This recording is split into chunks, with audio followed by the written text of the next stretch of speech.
노예와 고난 속에서 태어난 줄리아 치는 어린 시절을 다른 노예들처럼 노동에 바쳤습니다. 하지만 그녀의 인생은 떠오르는 정치인이자 미래의 미국 부통령인 리처드 멘토 존슨의 대농장으로 보내지면서 달라졌습니다. 존슨은 곧 줄리아를 첩으로 삼았고, 이는 이례적이고 논란이 많으며 매우 복잡한 관계의 시작이었습니다. 그녀는 그의 집안을 관리하는 데 도움을 주었고 그들의 아이들을 키웠지만 그는 그녀에게 결코 자유를 허락하지 않았습니다. 그렇다면 그는 왜 그녀를 계속 노예로 두었을까요? 그리고 왜 그녀는 역사에서 거의 지워질 뻔했을까요? 줄리아 친이 누구였는지, 특히 그녀의 어린 시절에 대한 세부 사항을 알아내는 것은 쉽지 않은 일입니다. 18세기 후반에는 인구 통계 기록이 부정확하게 작성되었고, 특히 노예로 태어난 사람들의 경우에는 더욱 그랬습니다. 예를 들어 줄리아 친이 1790년대에 태어났다는 것은 알고 있지만 그녀의 주요 전기, 작가조차도 1790년에서 1797년 사이로만 범위를 좁힐 수 있었습니다. 현재 남아있는 증거로는 그 정도가 가장 정확한 정보입니다. 어떤 자료들은 그녀가 1790년에 태어났다고 주장합니다. 다른 자료들은 그녀가 1812년에 약 15, 16세였다고 말하는데, 이는 그녀가 1796년이나 1797년경에 태어났다는 의미입니다. 마찬가지로 그녀의 부모나 배경에 대한 자세한 정보도 많지 않습니다. 그녀의 어머니는 헨리에타라는 이름의 노예였습니다.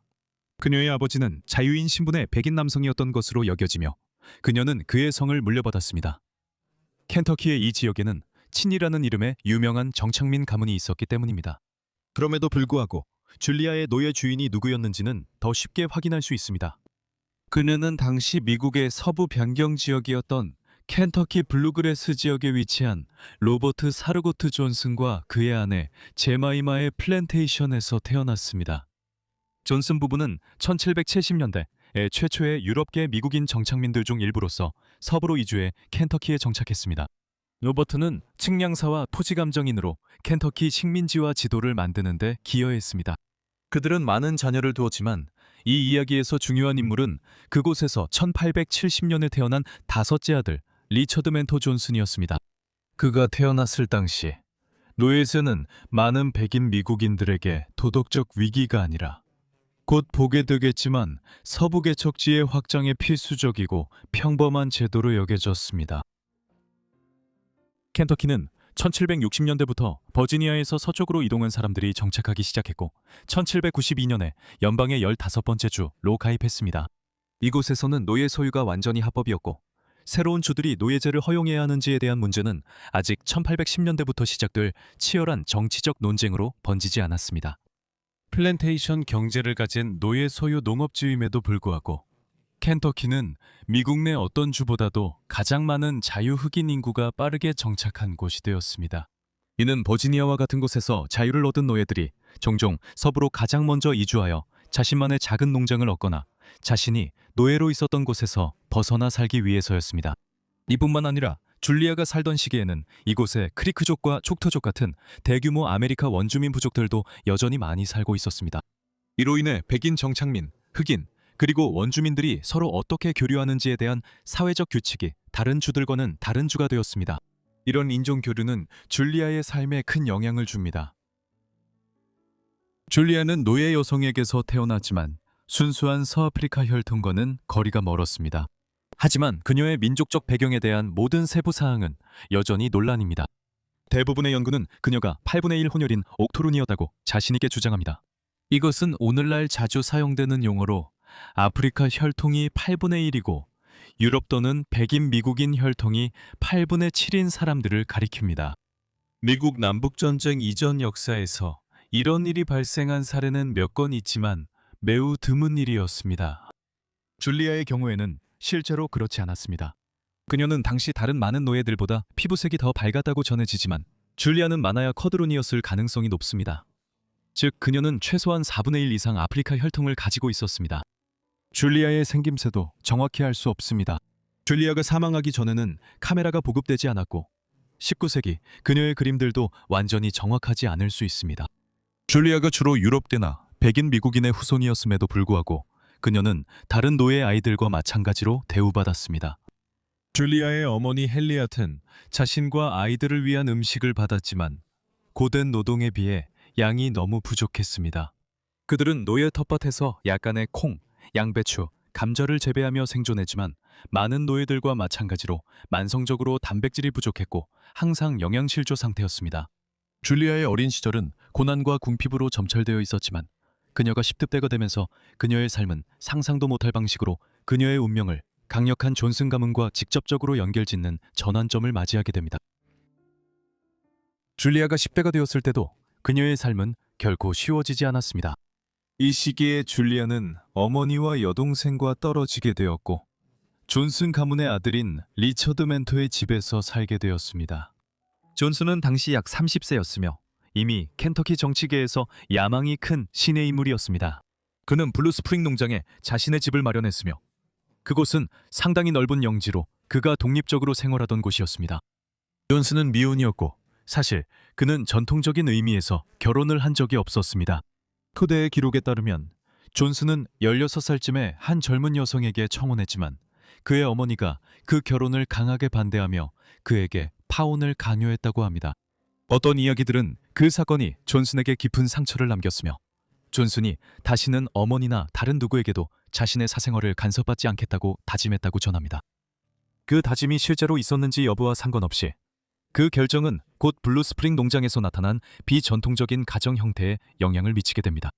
줄리아가 그곳에 보내졌을 때 그녀는 곧 그의 첩이 되었습니다. 이런 상황에서 관계를 맺었다 같은 표현을 쓰는 것은 망설여집니다. 왜냐하면 분명히 처음에는 줄리아에게 동의된 관계가 아니었기 때문입니다. 하지만 시간이 지나면서 그들의 관계는 점점 더 복잡해졌습니다. 또한 이 모든 일이 일어났을 때 줄리아의 정확한 나이는 확실하지 않습니다.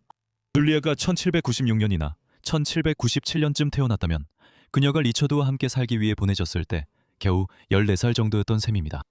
줄리아가 더 일찍인 1790년 무렵에 태어났다면 20대가 되었을 것입니다. 좀 더 확실하게 알려진 것은 줄리아가 1812년에 이모젠이라는 딸을 낳았다는 사실입니다. 곧이어 아델린이라는 두 번째 딸도 태어났습니다. 리처드가 두 소녀의 아버지인 것은 거의 의심할 여지가 없었습니다. 분명히 이 시점에서 리처드와 줄리아의 관계는 복잡했습니다. 줄리아는 여전히 노예였으나 리처드는 그녀를 아내라 불렀다는 증거가 있습니다. 방문객들에게 이모젠과 아델린을 딸로 자연스럽게 소개하기도 했습니다. 그들도 존슨이라는 성을 썼습니다. 결국 리처드는 그들에게 자신들만의 땅을 마련해 주었습니다. 대부분의 역사가들은 리처드와 줄리아가 공식적인 법적 구조 밖에서 일종의 비공식 사실혼 관계에 있었던 것으로 분류합니다. 리처드 멘토 존슨은 오늘날 주로 1837년부터 1841년까지 마틴 벤 뷰런이 대통령이었을 때 미국 부통령으로 재임한 것으로 알려져 있습니다. 하지만 그의 정치 경력은 46년에 걸쳐 이어졌습니다. 그는 1804년에 처음으로 켄터키 하원의원에 선출되었습니다. 3년 후 그는 연방 하원의원으로서 켄터키를 대표하기 위해 워싱턴 DC로 향했습니다. 그는 1819년까지 그 직책을 유지하다가 켄터키 출신 미국 상원의원 선거에서 승리했고 이어 1829년부터 8년 동안 다시 하원에서 활동했으며 그 후 부통령으로 재임했습니다. 줄리아는 존슨이 부통령이 되기 전에 세상을 떠났지만 그의 정치 경력은 그녀의 인생에 큰 영향을 미쳤습니다. 그는 백인 여성과 결혼하지 않고 19세기 초 기준의 더 전통적인 가정을 꾸리지 않았기 때문에 매년 약 6개월 동안 워싱턴 DC에 머무는 동안 줄리아가 사실상 켄터키의 블루스프링 농장을 운영했습니다. 이곳은 많은 노예들이 있는 플랜테이션 농장이었습니다. 줄리아는 농장을 관리했고 농산물을 구매하는 계약업자들과 거래했으며 가정과 농장에 필요한 물품을 구입했습니다. 줄리아는 또한 사교 행사를 조직하고 운영했는데 그중 많은 행사는 리처드가 워싱턴에서 켄터키로 돌아와 지역 정치인들과 사업가들을 만날 때 열려야 했습니다. 줄리아는 피아노를 매우 잘 연주한다고 알려져 있었고 그런 모임에서 기대드는 세련된 분위기를 조성하는 데 도움을 주었습니다. 존슨은 매년 정치 경력을 위해 다시 워싱턴으로 떠날 때마다 미리 인출한 현금을 줄리아에게 맡기고 갔습니다. 이는 그 시대의 노예 여성에게는 매우 이례적인 신뢰의 표시였습니다. 블루스프링 농장의 관리자로서 줄리아의 역할 중 눈에 띄는 점 중 하나는 농장 내에 촉토 아카데미를 설립한 것이었습니다. 이 학교는 농장에 세워진 아메리카 원주민 소년 기숙학교였습니다. 이 학교는 줄리아의 관리하에 약 10년 동안 운영되었습니다. 어떤 면에서는 이것이 줄리아가 자신의 딸들을 교육하던 일의 연장이었습니다. 줄리아는 지역 목사이자 설교자인 토마스 핸더슨을 고용해 이모젠과 아델라인을 교육하게 했고, 이후 핸더슨은 학교에서도 가르치기 시작했습니다. 촉토 아카데미는 오늘날까지도 일부가 남아 있습니다. 켄터키의 블루스프링 농장에는 건물의 외형이 들판에 남아 있지만 한 세기 넘게 방치된 탓에 덤불과 나무가 벽을 뚫고 들어왔고 지붕도 대부분 무너져 내렸습니다. 하지만 이 지역에 사는 사람들에게는 줄리아 친의 삶의 이야기가 여전히 살아 숨쉬는 흔적으로 남아있어 직접 가서 볼 수 있습니다. 이 모든 것이 1820년대에 줄리아와 리처드 사이에 거의 평등한 관계가 형성된 것처럼 보일 수 있지만 실제로는 처음 보이는 것보다 훨씬 더 복잡했습니다. 예를 들어 켄터키 지역 사회는 자신들의 국회의원과 그의 이른바 아내 사이의 이례적인 결합을 묵인했지만 분명히 그들에 대해 뒤에서는 비판을 했습니다. 게다가 그들의 관계는 당시의 법과 인종적 경계에 의해 깊이 영향을 받은 매우 이례적인 것이었습니다. 1815년 그의 아버지가 사망한 후 존스는 줄리아에 대한 완전한 법적 소유권을 갖게 되었지만 그는 그녀를 해방시키지 않았습니다. 그가 딸들을 공개적으로 인정하고 자신의 자식으로 키웠지만 그녀는 여전히 법적으론 노예 신분이었습니다.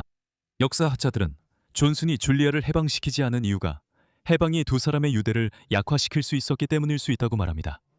한 학자는 이를 그녀를 그에게 묶는 유대라고 했습니다.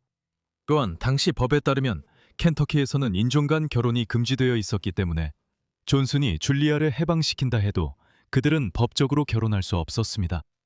하지만 줄리아는 집안에서 영향력이 있었습니다.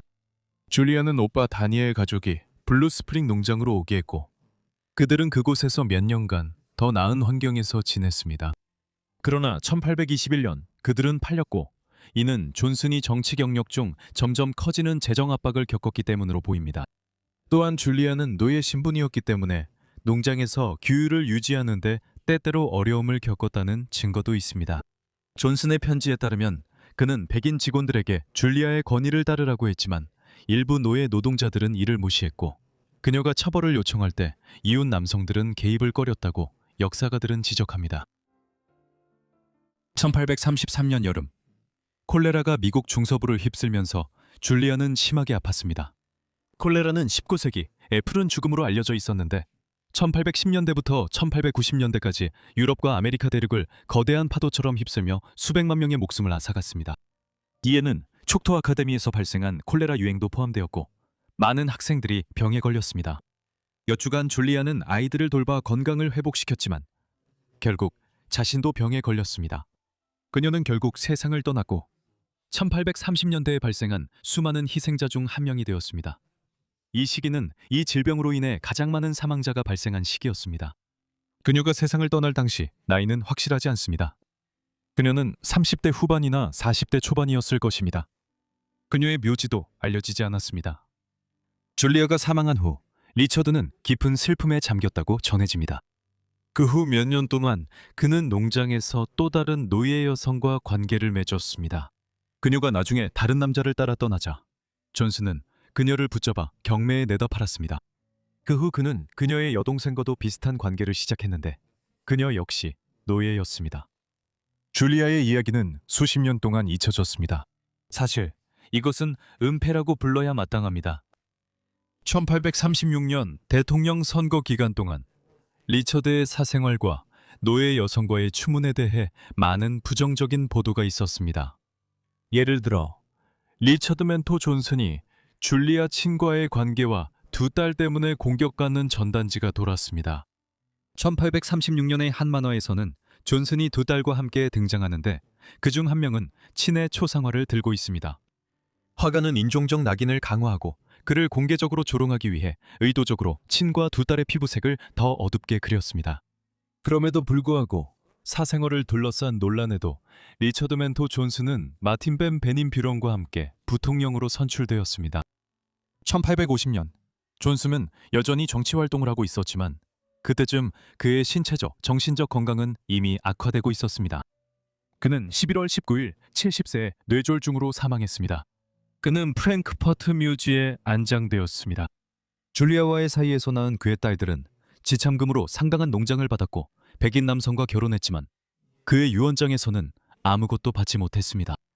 그가 사망한 후 당시 살아있던 그의 두 형제 존 존슨과 헨리 존슨이 리처드의 서류와 기타 기록들을 파기한 것으로 보입니다.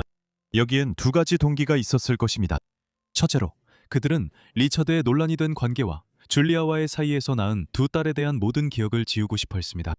둘째로 리처드는 사망 당시 엄청난 부자는 아니었지만 그의 두 형제가 차지하고 싶어 할 만큼 충분히 큰 재산을 남겼습니다. 그 재산이 1850년에 아직 살아있던 이모젠에게 넘어가는 것을 원하지 않았던 것이죠. 그들은 리처드의 혼혈딸이 그의 땅을 상속받지 못하도록 도와줄 의향이 있는 판사를 찾았습니다. 법원은 그가 남긴 미망인, 자녀, 아버지나 어머니가 없다고 선언했습니다. 그래서 조작된 유언장이 공식 기록에 등재되었습니다. 리처드의 서류가 파기되고 그의 재산이 형제들과 그 가족들에게 넘어가면서 줄리아 친의 이야기는 어느 정도 묻히게 되었습니다. 즉, 20세기 후반에 미국 부통령과 그의 노예 신분의 아내에 대한 언급이 출판물에 잠깐 등장할 때까지 줄리아 친의 이야기는 침묵 속에 있었습니다. 이러한 언급들은 최근 몇 년 동안 여러 연구자들의 관심을 불러일으켜 그녀의 삶과 시대에 대한 다양한 연구가 출판되었고 암리타 차크라바르티 마이어스가 쓴 전기책도 출간되었습니다. 이렇게 해서 부통령의 노예 아내였던 줄리아 친의 이야기는 잊혀졌던 곳에서 다시 세상에 알려지게 되었습니다. 블루스프링 농장의 대부분은 사라졌지만 지역 보존 운동가들이 촉도 아카데미에 남아있는 석조 건물을 보존하기 위해 노력한 덕분에 그녀가 살고 일했던 그 장소의 일부는 적어도 남아있게 되었습니다. 이렇게 해서 한때 역사에서 거의 지워졌던 줄리아 친의 기억은 계속해서 재발견되고 기억되고 있습니다. 줄리아 친에 관한 이 영상을 시청해 주셔서 정말 감사합니다. 여러분께 흥미로웠길 바랍니다. 그녀의 삶에 대해 어떻게 생각하셨는지 아래 댓글로 알려주시고 혹시 제안하고 싶은 내용이 있으시다면 역시 아래 댓글로 남겨주세요. 구독과 알림 설정해 두시면 영상 업로드 즉시 받아보실 수 있습니다. 오늘은 여기까지입니다. 다음 포 같은 라이브즈에서 뵙겠습니다. 감사합니다.